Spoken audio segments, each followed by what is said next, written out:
Il en est de même pour William Branham.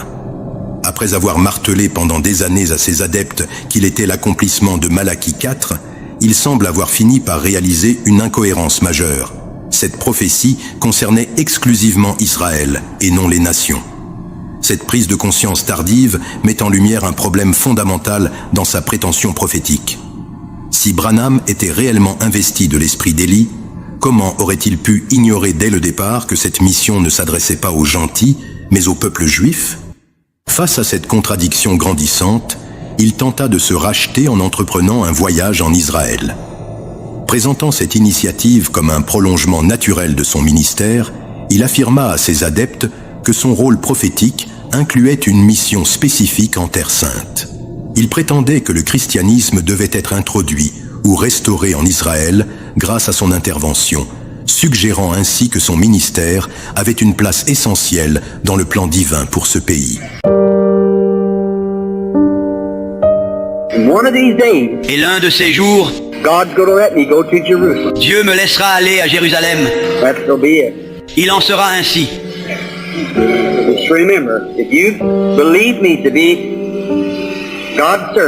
N'oubliez pas, si vous croyez que je suis un serviteur de Dieu,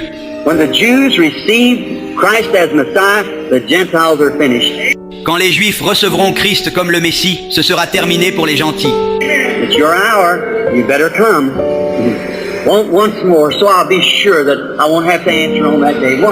C'est votre heure. Vous feriez mieux de venir. Je veux encore une fois, ainsi je serai sûr que je n'aurai pas à avoir des comptes à rendre ce jour-là. Encore une fois.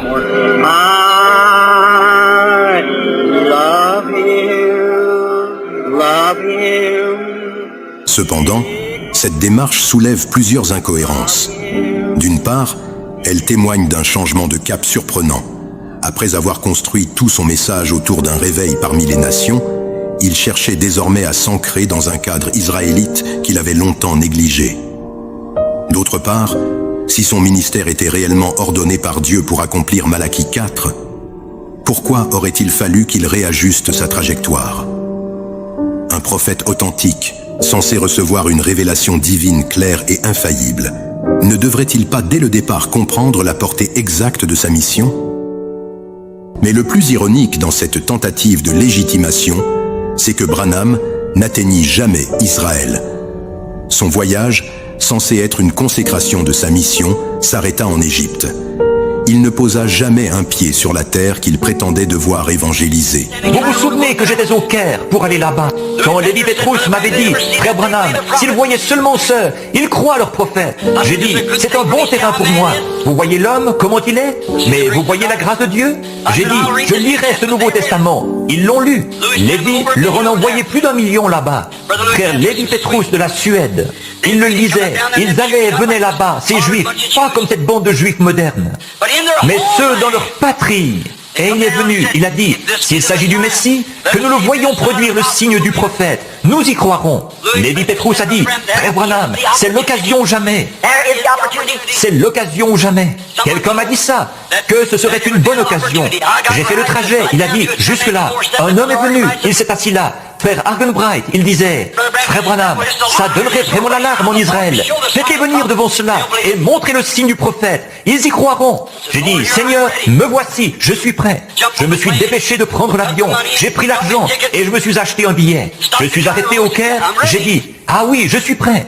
Le Saint-Esprit a dit, ce n'est pas ta tasse. Ce n'est pas le moment pour toi. Voyez-vous, on précipite les choses. Je m'étais dit, oh là là, je suis venu jusqu'ici, je vais y aller. Quelque chose m'a dit, arrête-toi ici, ne prends surtout pas cette direction-là. Fais demi-tour et va en Inde. Ne va pas là, va en Inde. Mais ne va surtout pas ici. Je me suis dit, pourquoi ? Je me suis retiré derrière le hangar. J'ai dit, Seigneur Jésus, qu'est-ce que cela signifie ? Alors il m'a révélé. Pas quelqu'un des nations, ce sont ces prophètes-là. Il faut que ça concorde avec l'Écriture.